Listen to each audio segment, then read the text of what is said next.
L'avant, apologie de l'attente. Je veux voir. Je veux voir, je veux savoir, mais je n'ai pas le temps de vraiment recevoir. Je veux avoir vu. C'est la nécessité d'avancer, montrer qu'on avance, sinon on disparaît des yeux des autres, parfois même des nôtres. Aujourd'hui, il faut vivre déjà demain, sans attendre, vivre cet instant, en se demandant « et après ?» Parce qu'attendre, c'est prendre du temps. C'est donc ne plus être dans les temps. Attendre est le synonyme de temps qui disparaît.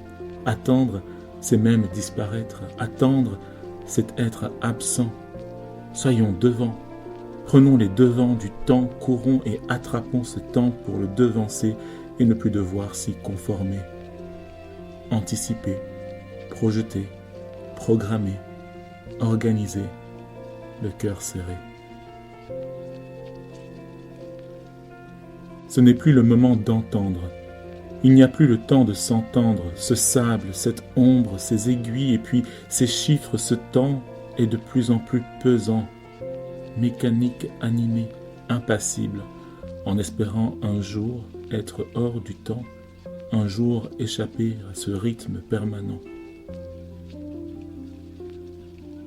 S'aperçoivent les entreprises de certains mouvements qui tentent de retenir tous ces rouages emmêlés, ralentir les conséquences accumulées au nom de l'environnement, au nom des enfants, au nom du vivant. Les combats s'accumulent, incessants. On s'engage, on se voue à des valeurs. Attendre n'est plus le moment. Et pour avoir la paix, s'atteler, s'accrocher à quoi et à qui? À vous? À moi? Il semblerait que nous soyons tous dans le même cas, dans ce même temps où le repos est absent. Depuis quelques mois, je commence à étouffer, j'ai du mal à respirer. Je vois ce souffle être fragilisé. C'est la seule chose que je ne souhaite pas voir s'arrêter. En réalité, j'aperçois enfin la vérité, la peur, l'incertitude. La paix est en train de disparaître. L'espérance d'un vrai repos s'évapore. Mon cœur y aspire, l'urgence de la paix. C'est alors le moment de se rappeler que dans tous les temps et pour tous les vivants, il est inscrit « Je t'attends ».